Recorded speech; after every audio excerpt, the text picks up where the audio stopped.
What happens when a U.S. senator walks into a classified briefing expecting answers and walks out convinced he's being played? Today's exchange explodes the Pentagon's narrative as Senator Mark Kelly calls out what he says is a performative briefing, selective transparency, and a Defense Department more focused on optics than accountability. Stay with us because this one cuts straight to the truth they don't want aired in public. He actually brought it up in the brief, oddly, which I thought was, just some reiterating his talking points on this. When I was specifically asking him questions about strikes, again shows that this is very performative for him, even in front of a group of senators. What I did learn down there is they don't want to be that transparent with us. There were 6 briefers. That used up about 35 to 40 minutes of the hour that we had. And then we had 20 minutes for questions. So of 100 senators in the room, maybe 6 of us got to ask questions of the group, and then it was over, then they left. So, my takeaway from this is I have more questions now than when I walked in. They didn't give very good answers, so we did learn a few things, which in my view makes this entire operation even more questionable. When you say you have more questions, what are those questions? Well, I'm not going to get into, specifically what I learned in a classified brief, but there were things that the, Admiral Allen said that leads to even more questions.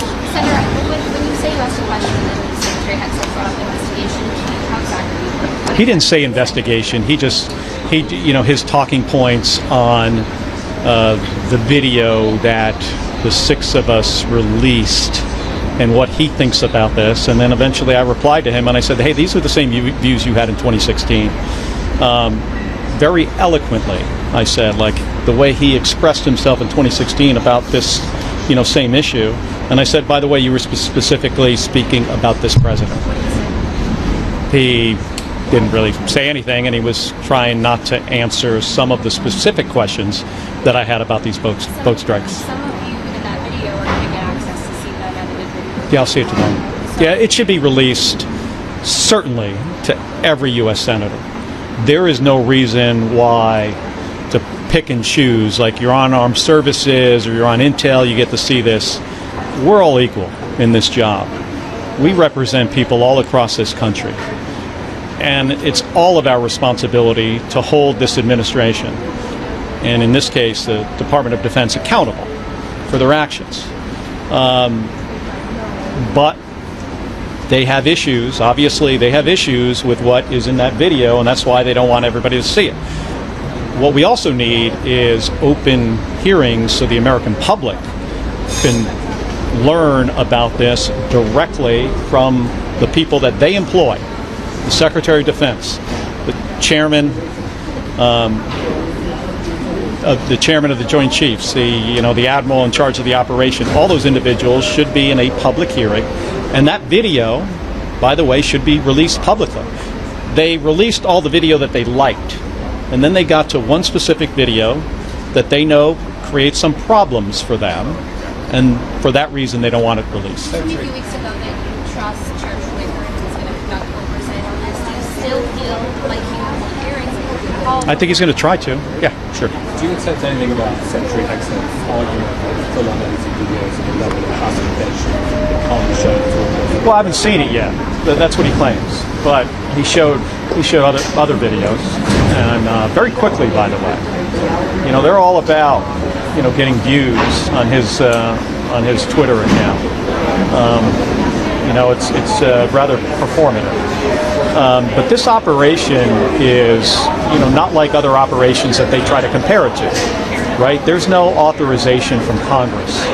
It is not like when we went after Al-Qaeda. This is different.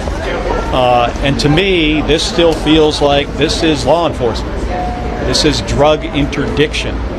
And we don't want cocaine coming to U.S. shores. Fentanyl, by the way, is a much bigger problem. And if you took the resources that are being applied to this problem in the Caribbean, and you put those resources on the southern border at the land ports of entry with technology to detect and interdict fentanyl, that's where you're going to get some good results. Because this operation is costing millions and millions of dollars every single day. Let me just say, those routes through the Caribbean are not to traffic fentanyl. Everybody knows that. They don't even have to. Nobody will even ask that question because everybody understands that these are routes to traffic cocaine predominantly to Western Africa and to Europe. Senator reached out. Too costly and our military service members along the way. Any response to that? Well, I have tremendous respect for Senator Sheehy. I asked a question to the Coast Guard Admiral, about how many interdictions have they done in the same period of time. I'm not going to tell you what he said, but that is the question I had for him. I think he'd be surprised by the answer. Has DoD reached out to you at all as part of their investigation? The last thing I heard from DoD regarding me personally was in 2011. When I retired from the United States and was given the Legion of Merit for my service to this country. So again, yeah, this is all a bunch of bullshit. And the reason why, I think, is because this is just about sending a message to retired service members, active duty service members, government employees. Do not speak out against this president or there will be consequences. So it's a lot bigger than, just dealing with me. And that's why they don't handle this professionally. Like you would expect at some point that DoD would notify me of like an investigation, but they haven't. And they haven't because I think what they really care about is the public message. They're going after me, a U.S. Senator, for something I said that was lawful. It was the truth. Something people are trained on. It was something that Pete Hegseth said in 2016 multiple times.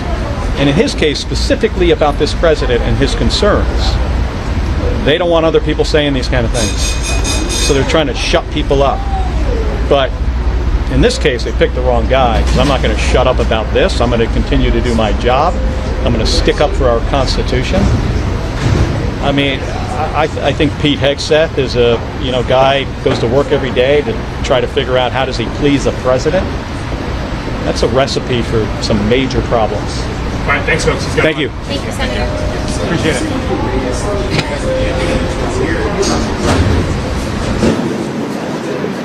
This wasn't a policy disagreement.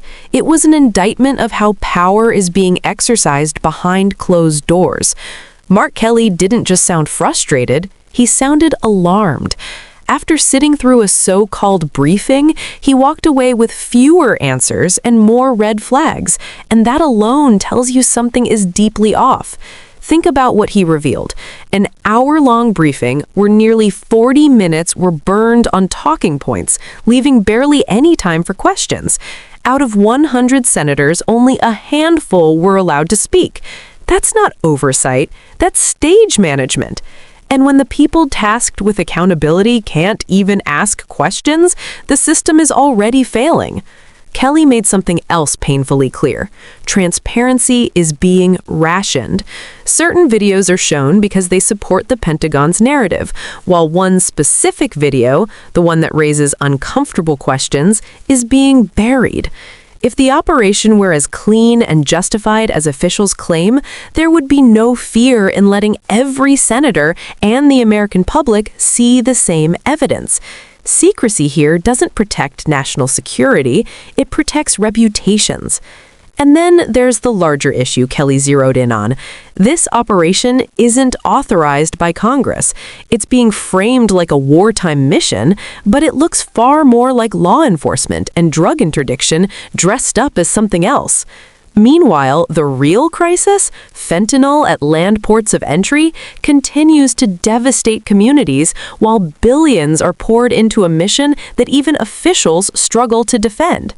What makes this moment especially chilling is Kelly's warning about retaliation. He believes this isn't just about him, it's about sending a message. Speak out, question the narrative, challenge the administration, and there will be consequences.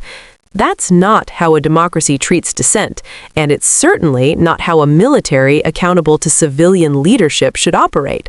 This is why Kelly refuses to back down. He's not asking for special treatment, he's asking for public hearings, equal access to information, and the basic right of Congress to do its job. Because when accountability disappears behind classified doors, the Constitution doesn't just get ignored, it gets undermined.